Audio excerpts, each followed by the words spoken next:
श्रोताओं नमस्कार। आकाशवाणी के 90 वर्ष पूर्ण होने पर हमने ये पॉडकास्ट शुरू किया है। इस सीरीज में आज के एपिसोड में हमारे मेहमान हैं ग्वालियर नगर निगम के एडिशनल कमिश्नर के प्रतीक राव। आप शहर की स्वच्छता, सड़कें, कर, नागरिक सुविधाएं और सीएम हेल्पलाइन जैसे मुख्य मुद्दों को सीधे तौर पर देखते हैं। उनके बारे में जानते हैं और जानते हैं शहर में स्वच्छता की स्थिति क्या है। प्रतीक जी, स्वागत है आपका हमारे स्टूडियो में। जी, थैंक यू।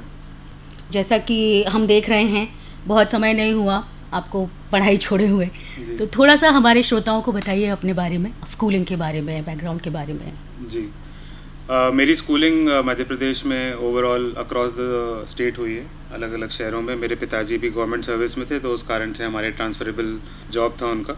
और ग्वालियर में भी खासकर मेरी 3-4 साल की स्कूलिंग हुई है।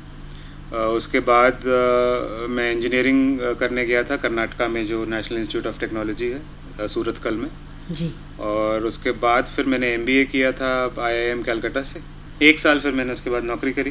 क्रिसिल नामक एक कंपनी है बॉम्बे में, उनके साथ में काम कर रहा था। और फिर मुझे रियलाइज़ हुआ कि कहीं ना कहीं सिविल सर्विसेज जो है वहाँ मेरा रुझान ज़्यादा है और इसको अटेम्प्ट करना चाहिए। और फिर अटेम्प्ट करने के बाद पहले मेरा रेलवे सर्विसेज में हुआ था, रेलवे ट्रैफिक सर्विस में, और फिर उसके बाद इंडियन एडमिनिस्ट्रेटिव सर्विस में मैं 2021 बैच में मेरा सिलेक्शन हुआ था। उसके बाद मेरी देवास में ट्रेनिंग हुई 1 साल इटारसी में। उसके बाद मेरी पदस्थापना थी एज एन SDM, तो वहाँ पे मैं 2.25 साल का कार्यकाल रहा मेरा। और उसके बाद फिर मैं अब ग्वालियर में एडिशनल कमिश्नर के पोस्ट पे पदस्थ हूँ। आकाशवाणी के 90 वर्ष कंप्लीट हो रहे हैं जी। कुछ बोलना चाहेंगे आपका जो रेडियो के साथ इंट्रोडक्शन था या आकाशवाणी के साथ कुछ मेमोरीज हैं अगर, तो प्लीज़ शेयर करिए। नहीं, बिल्कुल डेफिनेटली है। आकाशवाणी एवं जो न्यूज़ आती है मॉर्निंग न्यूज़, तो मॉर्निंग न्यूज़ में सुना करता था क्योंकि प्रिपरेशन के दौरान जी। ऑल इंडिया रेडियो के जो चैनल्स हैं उसको भी मैं सुना करता था। और क्योंकि उससे बेहतर आपके डे की शुरुआत नहीं हो सकती, बिकॉज बहुत ही कंसाइज, बहुत प्रिसाइज न्यूज़ मिलती थी उसमें, फैक्चुअल। और UPSC के सिलेबस से रिलेटेड, देश दुनिया से रिलेटेड आपको छोटी छोटी सुर्खियों में सारी चीज़ें मिल जाती थी। और फिर जब आप उसको दिन में किसी और फॉर्म में पढ़ते थे, न्यूज़पेपर में या कहीं, तो वो आपको रिलेट कर पाते थे। तो आई थिंक मेरा जुड़ाव तो उस समय से रहा है। और ऑफ कोर्स आकाशवाणी एक ऐसी चीज़ है कि हम सुनते आए हैं बचपन से कि it has been a source of news and entertainment as well as information लोगों के लिए। तो आज तो मैं अपने आप को सौभाग्यशाली मानता हूँ कि मैं इस प्लेटफॉर्म पे अब आके बात कर रहा हूँ जिस प्लेटफॉर्म को हम सुनते हैं। ये बहुत अच्छा संदेश है और आपका हमें भी सुन के बहुत प्रसन्नता हो रही है। आज पूरा मौका है, आप थैंक यू भी बोल सकते हैं। नहीं, बिल्कुल, thank you so much for Akashvani to exist. और जितना लोगों को देश के कोने कोने तक आपकी बात पहुँचती है, तो आई थिंक वो सबसे इम्पोर्टेंट काम है जो आपके माध्यम से हो रहा है। चलिए अब हम अपने सवालों पे आते हैं। CM हेल्पलाइन, नगर निगम हेल्पलाइन और ऑनलाइन पोर्टल जैसे कई साधन हैं लोगों को अपनी शिकायतें दर्ज करने के। जी।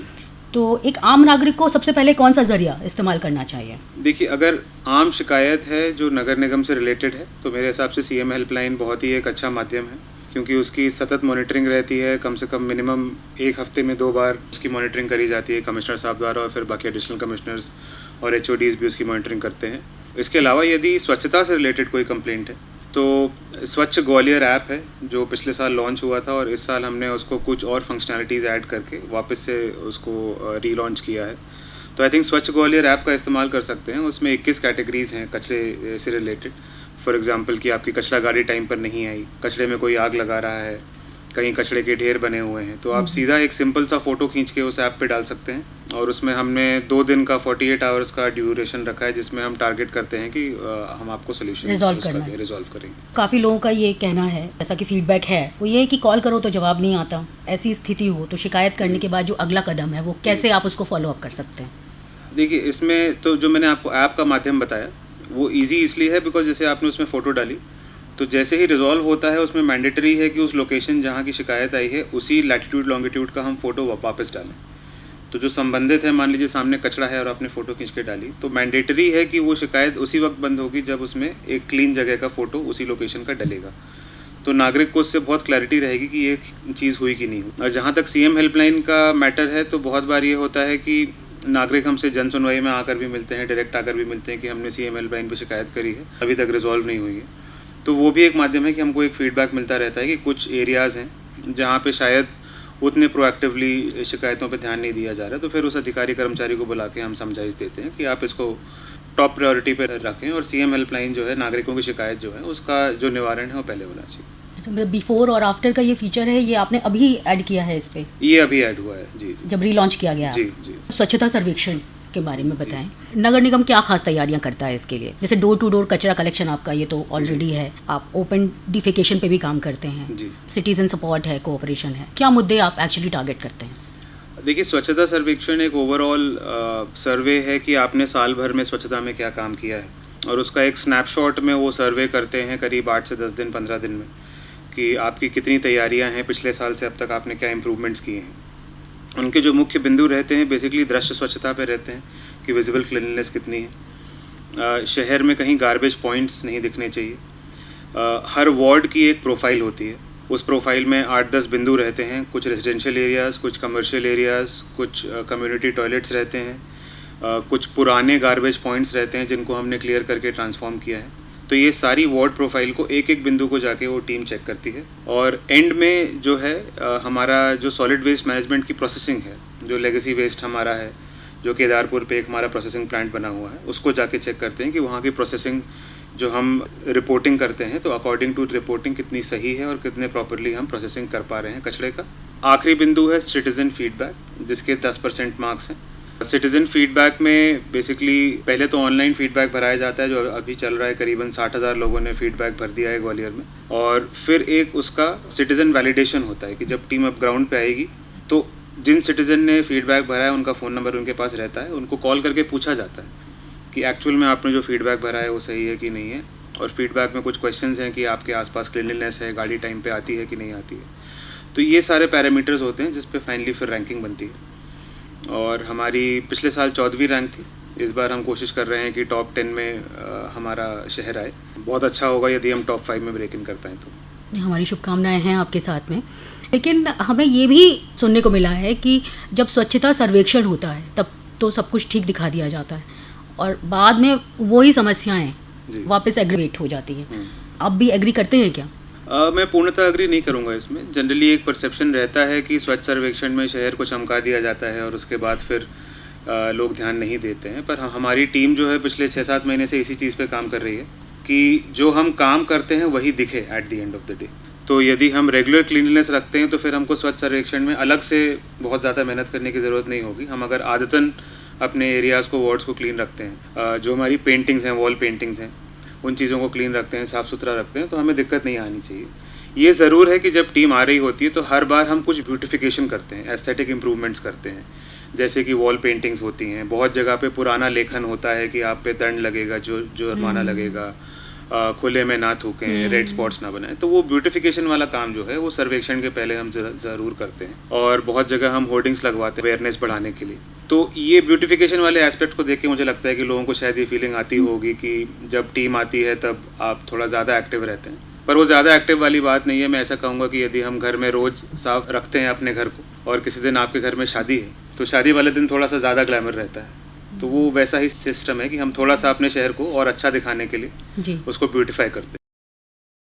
स्पेशल गेस्ट आते हैं तभी भी सफाई, बिल्कुल बिल्कुल वैसा ही। तो मैं लोगों को जोड़ना चाहूँगा कि नगर निगम के कार्यों में, स्वच्छता के अभियानों में जुड़ें अपने साथ। सर्वेक्षण में जैसे मैंने बताया कि सिटीजन फीडबैक के 10 मार्क्स रहते हैं, 10% मार्क्स रहते हैं, और उसमें जनता से हम अभी फीडबैक करा रहे हैं।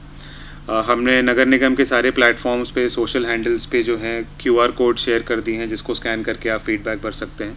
बहुत सिंपल सा 13 प्रश्न का फीडबैक है, और जैसे मैंने बताया कि अगर हम शहर के बारे में पॉजिटिव फीडबैक भरते हैं तो रैंकिंग बेहतर होती है उससे शहर की। और जनता से जब ग्राउंड पे टीम आएगी तो बहुत सारे रैंडम लोगों से प्रश्न पूछे जाएंगे, पूछा जाएगा कॉल करके भी और फिज़िकली भी, कि आपके आसपास की स्वच्छता कैसी है, गाड़ियाँ टाइम पे आती हैं कि नहीं आती हैं। तो इसमें जितना भी हम पॉजिटिव फीडबैक उस टीम को दे सकें, सिर्फ इसलिए नहीं कि हमको शहर को अच्छा दिखाना है, पर इसलिए भी कि शहर की रैंकिंग यदि बढ़ती है, आपके शहर की इमेज बनती है। अगर स्वच्छ सर्वेक्षण में रैंकिंग्स आती हैं तो पूरा देश नोटिस करता है कि अच्छा ये कोई एक शहर है जो टॉप 10 में है। ग्वालियर एक शहर है जो पहले 14वें रैंक पे था, अब टॉप 10 में शायद आ गया। तो उस पॉइंट ऑफ व्यू से हम देखेंगे तो ये कंट्रीब्यूशन सिटीजन से हमको मिल सकता है कि वो अच्छा फीडबैक दें। बहुत संवेदनशील मुद्दा है महिला सुरक्षा का। जी। जैसे कि पार्क्स हैं, बस स्टेशंस हैं, सड़कें हैं या और भी अंधेरी गलियां जैसे हमारे शहर में हैं, तो उन पर महिलाओं की सुरक्षा के लिए नगर निगम कोई कदम उठा रहा है क्या? दो चीज़ें हैं। पहला तो लाइटिंग, जो बहुत सारी स्टडीज़ ये बोलती हैं कि अगर लाइटिंग प्रॉपर हो तो जनरली शहर में क्राइम्स कम होते हैं। सुरक्षा के बिंदु से प्रॉपर लाइटिंग इज़ वेरी, उजाले को जोड़ा जाता है सुरक्षा के एक मापदंड के। तो पिछले दिनों ही, मतलब पिछले 3-4 महीने से कमिश्नर साहब के इंस्ट्रक्शंस में जो है एक एनर्जी ऑडिट भी कराया गया, सारी लाइटें जो हैं उनको ठीक करवाया गया है। We are trying to make sure कि कहीं भी रात को ऐसे एरियाज़ ना हो, स्पेशली कमर्शियल एरियाज़ या जहाँ ज़्यादा लोग जाते हैं वहाँ लाइट की दिक्कत ना आए, स्ट्रीट लाइट आपकी चालू हो। जो नगर निगम के पार्क्स हैं वहाँ पे वी आर मेकिंग श्योर कि उन पार्क्स में लाइटिंग प्रॉपर हो, बिकॉज रात को बहुत बार असामाजिक तत्व वहाँ आके बैठते हैं, ऐसी रिपोर्टें आती हैं, तो उस माध्यम से हम चाहते हैं कि वहाँ पे रहे। इसके अलावा जो हमारा ICCC कंट्रोल सेंटर है स्मार्ट सिटी में, वहाँ से हम कैमरों से मॉनिटरिंग अभी करना शुरू कर रहे हैं। और ना सिर्फ सेफ्टी के लिए, हमारा प्लान ये भी है कि जहाँ जहाँ गार्बेज पॉइंट्स हैं उनको भी कैमरे से मॉनिटर किया जाए, ताकि हम डायरेक्टली पकड़ पाएँ कि कौन व्यक्ति जो है रात में आके कहीं कचरा फेंक रहा है। ग्वालियर में एक बहुत वृहद समस्या है कि गोबर बहुत लोग फेंकते हैं, और जनरली क्योंकि रात को ही फेंकते हैं, बिकॉज मॉर्निंग में हम लोग विजिलेंट रहते हैं, तो रात को लोग फेंकते हैं। तो करीबन 100 कैमराज हैं जिनको हम एक्टिव करना चाह रहे हैं, और hopefully with in a month हम इसको कर लेंगे। तो उससे थोड़ी सी ये रहेगा कि रियल टाइम हमको फीडबैक मिलेगा, और कुछ जो लोग इसमें रिस्पॉन्सिबल हैं उनको पकड़ उन पे चलानी भी करी जाएगी, और पॉसिबल होगा तो हम नेम एंड शेम भी करेंगे उनको, तो दूसरे लोग भी उस चीज़ से बचेंगे। जी। अगर कोई महिला किसी रोड साइड अवैध दुकान की शिकायत करे, जी, तो उसको गंभीरता से लेने का कोई है आपके पास तरीका? देखिए, जो हमारे पास शिकायतें आती हैं अलग अलग माध्यम से आती हैं। मैं इसलिए पूछूं क्योंकि ये अवैध दुकान है, और ये भी एक तरह से अड्डे होते हैं जहाँ से महिलाओं के लिए जो असुरक्षा है वो वहाँ से ओरिजिनेट होती है। देखिए, अभी जेंडर कैटेगराइजेशन तो हम लोग नहीं करते हैं कि किससे शिकायत आ रही है, बिकॉज हमारे पास शिकायतकर्ता का नाम ज़रूर आता है, फ़ोन नंबर भी आता है अगर वो CM हेल्पलाइन में शिकायत कर रहे हैं तो, पर डायरेक्टली हम कैटेगराइज नहीं कर रहे हैं कि महिला की शिकायत है या पुरुष की शिकायत है या किसी और की। जी। पर आपसे सुझाव आया है तो maybe we can think in this direction, तो इम्पॉर्टेंट है। और दूसरा, यदि कोई डायरेक्टली अप्रोच करता है हमको ऐसे, या कोई महिला संगठन है जो आके अपनी बात बताना चाह रहा है, तो हम ऑलवेज उनको वेलकम करेंगे, बिकॉज ये इम्पॉर्टेंट चीज़ है और हम चाहेंगे कि ऐसी चीज़ों को कंट्रोल में रखा जाए। आपदा प्रबंधन के बारे में भी थोड़ी सी हम चर्चा करना चाहेंगे कि जो नेचुरल कैलेमिटीज़ होती हैं, बारिश बहुत हो गई, बाढ़ आ गया, आजकल हीट वेव की समस्या है शहर में, तो इनके लिए भी कोई तैयारी करता है क्या नगर निगम? बिल्कुल। तो सबसे पहली चीज़ जो अभी आई थिंक लास्ट ईयर जो हमने आपदा झेली थी, जो अर्बन फ्लडिंग का इशू था अति वर्षा के कारण, तो इस बार पहले से ही प्लानिंग कराई गई है। सारे सीवर चेम्बर्स क्लियर कराए जा रहे हैं, सीवर लाइंस को मेक श्योर किया जा रहा है कि उसमें क्लॉगिंग ना हो, और बड़े जो नाले नालियाँ हैं, जो हमारे स्टॉर्म ड्रेन्स हैं जिनसे पानी बाहर निकलता है, उनकी निकासी मेक श्योर करी जा रही है कि एक तो ये ड्रेन्स क्लीन हो बारिश के पहले, हम बारिश तक रुके ना, ताकि वो वहाँ पे चोक ना हो, और इनके जो एग्जिट पॉइंट्स हैं, एंट्री एग्जिट पॉइंट्स हैं, पानी जहाँ से आ रहा है और जहाँ से निकल रहा है, उनको फ्री फ्लो रखा जाए ताकि पानी बीच में कहीं इकट्ठा ना हो। आपने हीट की बात करी, तो आपको ये बताना चाहूँगा कि हाल ही में एक 12 शहरों को चिन्हांकित किया गया है अर्बन हीट प्लान बनाने के लिए, उसमें से ग्वालियर भी एक शहर है, और इसके लिए हमें जो मिनिस्ट्री ऑफ अर्बन अफेयर्स है वो कुछ फंड्स भी देगी। कुछ इंटरवेंशंस अभी हमको करके उनको दिखाने हैं, जैसे कि अभी हमने शुरुआत करी है, एक वाटर मिस्ट का टावर लगाया पड़ाव चौराहे पे हमने, कुछ जगहों पे बस स्टॉप्स पे और बस स्टैंड पे हमने टाट के पटिए लगाए हैं, जिनसे थोड़ा सा हीट अंदर नहीं आती। कोशिश रहती है कि उनको दिन में 2 बार छिड़काव किया जाए उन पे। हमने बहुत जगहों पे ग्रीन नेट्स लगवाए हैं चौराहों पे, जिनसे जो रहवासी रुकते हैं या जो ट्रैवलर्स हैं वो रुकते हैं सिग्नल पे। अभी कुछ जगह पे वो डैमेज हुए हैं बिकॉज ऑफ बीच में वर्षा हुई थी उससे, तो हम फिर से कोशिश कर रहे हैं कि 1-2 दिन में उसको फिर से हम ठीक करा लें। और ये भी प्लान है कि जो ये फंड आएंगे हमारे पास, तो कुछ चौराहों पे हम परमानेंट स्ट्रक्चर्स बनवाएं। ये नहीं कि सिर्फ अभी के लिए हम ग्रीन नेट लगा रहे हैं, परमानेंट स्ट्रक्चर्स रहेंगे तो बारिश में भी हेल्प करेगा हमको, गर्मी में भी हेल्प करेगा, और आंधी तूफान टाइप की सिचुएशंस रहेगी तो उसमें भी जो नीचे स्पेशली 2 व्हीलर्स वाले रहेंगे उनको हेल्प रहेगी।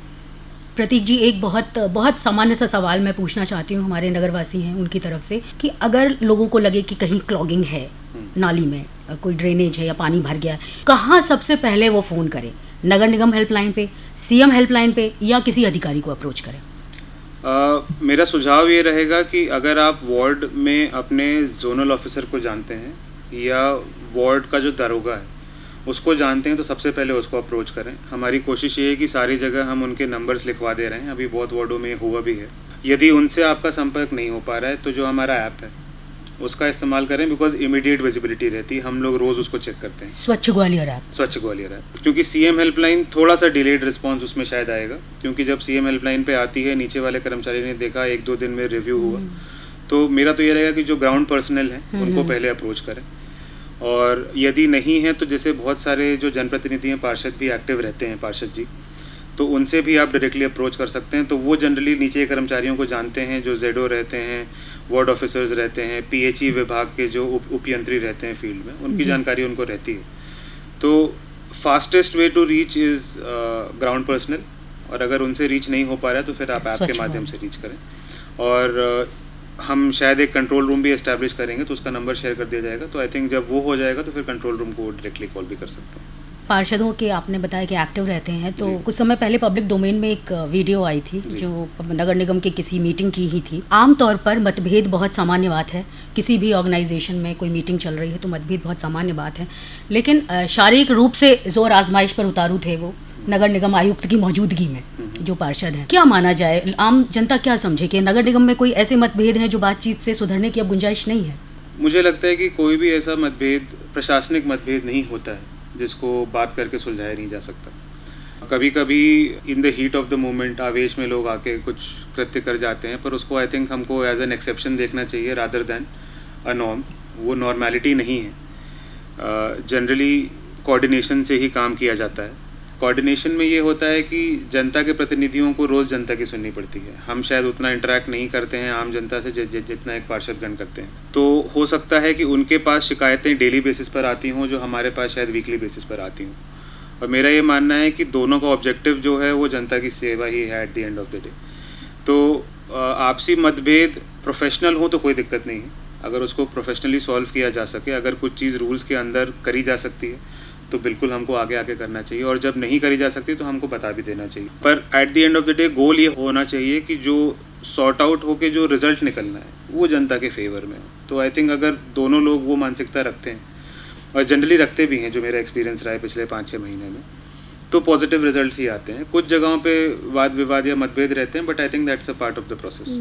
आपने फंड की भी बात करी, एक ओवरड्राफ्ट लिया गया जी, कितना राशि है उसकी आप बताएंगे हमें? अब एग्जैक्ट राशि तो मेरे अभी संज्ञान में, मैं कंफ्यूज हो रही हूँ, शायद 15 करोड़ या जी लिया गया होगा, मतलब एग्जैक्ट राशि में। तो फंड्स की समस्या भी है नगर निगम में? फंड्स देखिए, अभी जो हमारे रेवेन्यू सोर्सेज हैं वो लिमिटेड ही हैं, उतने ही हैं। अब जैसे फॉर एग्जांपल मैं आपको बताऊं कि प्रॉपर्टी टैक्स में यदि हम जाएं तो करीब 45% लोग हैं ग्वालियर में जो अभी तक प्रॉपर्टी टैक्स नहीं देते हैं।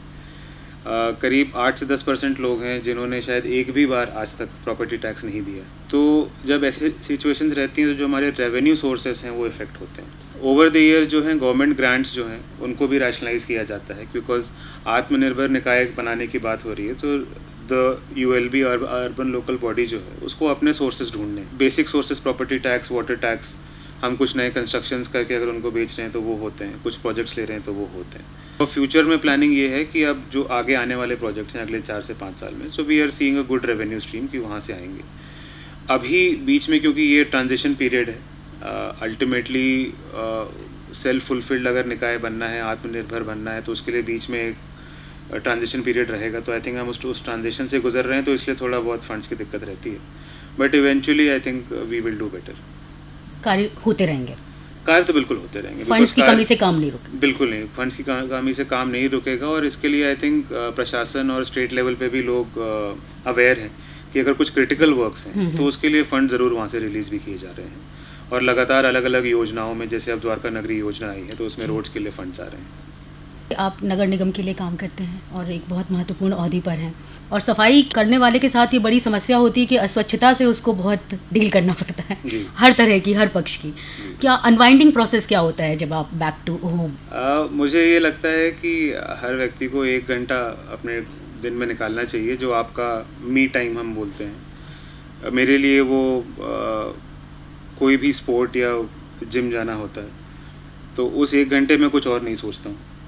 तो क्योंकि माइंड शट ऑफ रहता है, आप पसीना बहा रहे होते हैं तो आपको और कुछ ध्यान नहीं रहता है। उसके अलावा जो आपकी हॉबीज़ हैं उसमें इंडल्ज कर लेना चाहिए। जैसे मेरे लिए म्यूज़िक है और गिटार बजाना है, तो जब आप म्यूज़िक या गिटार प्ले कर रहे होते हैं तो बाहर की दुनिया शट ऑफ हो जाती है, आप अपने एक अलग जोन में रहते हैं। और फैमिली के साथ टाइम स्पेंड करना आई थिंक बहुत ज़रूरी है। वो जब तक फैमिली के साथ आप अपने इशू शेयर नहीं करते हैं, दिन में क्या हुआ, कहाँ आपने अच्छा किया, कहाँ बुरा किया, कहाँ आप बेहतर कर सकते हैं, तो ये सारे डिस्कशंस भी यदि होते हैं तो आपके मन की चीज़ें बाहर निकल जाती हैं। तो अनवाइंडिंग के लिए आई थिंक ये कुछ चीज़ें हैं जो मैं करने की कोशिश करता हूँ पर्सनली। जी, गाने सुनते हैं आप? गाने सुनता हूँ, टाइम कम मिलता है पर लेकिन बिल्कुल कोशिश करता हूँ। जब प्रिपरेशन करते थे तब खूब सुनते थे? तब ज़रूर सुना करते थे। आप अपनी पसंद का कोई गीत हमें बताइए जो हम आपको सुनवा सकें। अच्छा, पसंद का गीत आई थिंक एक पुराना गाना है जो मैं बहुत बार सुनता हूँ। एक अभी ना जाओ छोड़कर एक सॉन्ग है जो काफ़ी मैंने सुना है और काफ़ी मेरे दिल के करीब। देवानंद जी। जी जी जी जी, हम बिल्कुल सुनवाएंगे आप।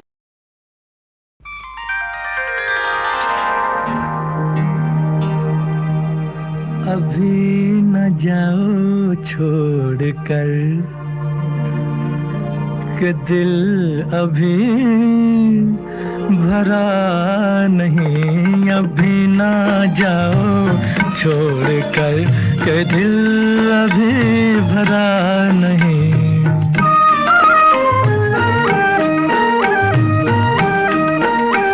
अभी अभी तो आई हो, अभी अभी तो, अभी अभी तो आई हो, बहार बन के छाई हो। हवा जरा महक तो ले, नजर जरा बहक तो ले, ये शाम ढल तो ले जरा, ये शाम ढल तो ले जरा, ये दिल संभल तो ले जरा। मैं थोड़ी देर जी तो लूं, नशे के घूंट भी तो लूं, नशे के घूंट पी तो लूं। अभी तो कुछ कहा नहीं, अभी तो कुछ सुना नहीं, अभी ना जाओ छोड़ कर के दिल अभी भरा नहीं।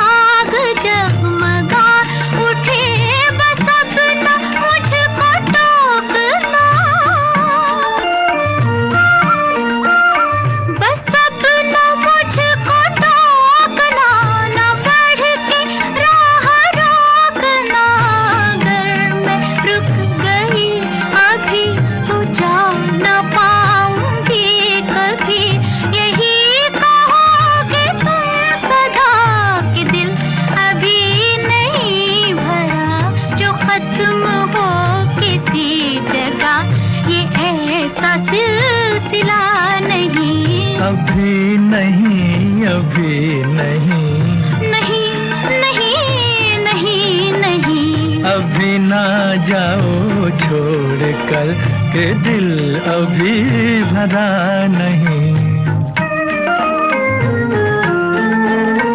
अधूरी आस, अधूरी आस छोड़ के, अधूरी प्यास छोड़ के जो रोज यूं ही जाओगी तो किस तरह निभाओगी कि जिंदगी की राह में, जवां दिलों की चाह में कई मकाम आएंगे जो हमको आजमाएंगे।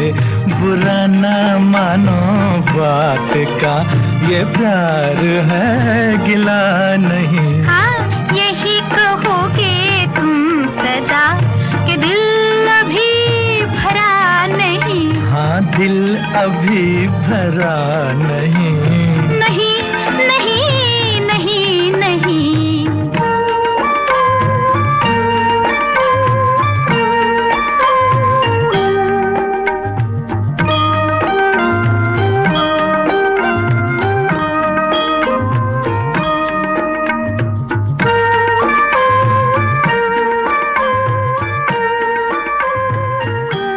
आज इस पॉडकास्ट के अंतिम प्रश्न तो नहीं, लेकिन मैं चाहूँगी कि आप हमारे जो श्रोता हमें सुन रहे हैं उनको कुछ संदेश अगर देना चाहें तो क्या संदेश देंगे?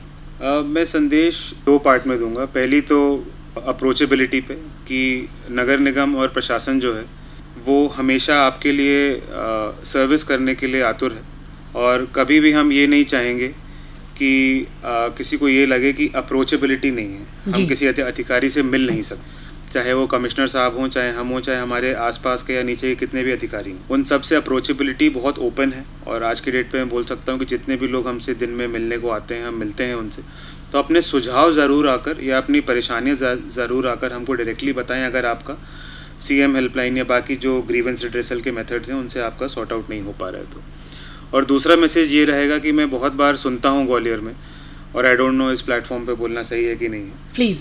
जनरली ग्वालियर की जनता में ये भाव मुझे दिखता है, या लोग बोलते हैं कि इस शहर में कुछ नहीं हो सकता, या इस शहर का कुछ नहीं हो सकता, यहाँ ऐसा ही होता है, या ये तो ऐसे ही चलता है। तो वो जो एक स्टेटस को वाली फीलिंग है, लोग चाहता हूँ कि वो बदले। ग्वालियर एक हिस्टोरिकल शहर है, सिटी ऑफ म्यूज़िक है, मैं खुद इस शहर से पढ़ा हूँ, तो मैं चाहता हूँ कि ये वो शहर बने जो अपने आप में प्राउड हो, डेवलप्ड हो और ट्रांसफॉर्मेटिव हो। तो ये फीलिंग लोगों तक पहुंचाना बहुत इम्पोर्टेंट है, और मैं आपके माध्यम से जितने लोग सुन रहे हैं मैं चाहूँगा कि ग्वालियर को इस तरह ना देखें कि इस शहर से हमारा लेना देना नहीं है, हम यहाँ कुछ टाइम के लिए हैं या यहाँ से बाहर निकल जाएंगे जी। ये बहुत एक महत्वपूर्ण शहर है, एक हिस्टोरिकल शहर रह चुका है, इसकी एक पूरी हिस्ट्री है अपनी। उसको यदि हम आज इम्पोर्टेंस नहीं देंगे तो कल को शायद हम और शहरों से पीछे छूट जाएं। तो अभी हम उस स्टेज पे नहीं है कि हम पीछे छूटें, अभी भी हमारे में ट्रांसफॉर्मेटिव पोटेंशियल है, और कम से कम कोई बाहर से व्यक्ति आए तो वो ग्वालियर को इस तरीके से याद रखे कि अच्छा मैं ग्वालियर गया था, बहुत सुंदर शहर था, बहुत हिस्टोरिक शहर तो है ही, फोर्ट है, बाकी चीज़ें हैं, बहुत अच्छा तो है ही, पर साफ़ सुथरा भी था और लोग अच्छे थे, लोगों ने वेलकम किया और हम एक अच्छी फीलिंग लेके गए। तो आई थिंक ये मेरा मैसेज रहेगा। जी बिल्कुल, आपकी इस बात से हमारे श्रोता भी ज़रूर अग्री करेंगे कि पोटेंशियल आपने कहा, संभावनाएं इस क्षेत्र में बहुत हैं। जी आप हमारे स्टूडियो में आए और हमसे इतनी ढेर सारी बातचीत की, अपना बहुमूल्य समय दिया, आपका बहुत बहुत धन्यवाद। बहुत बहुत धन्यवाद, थैंक यू।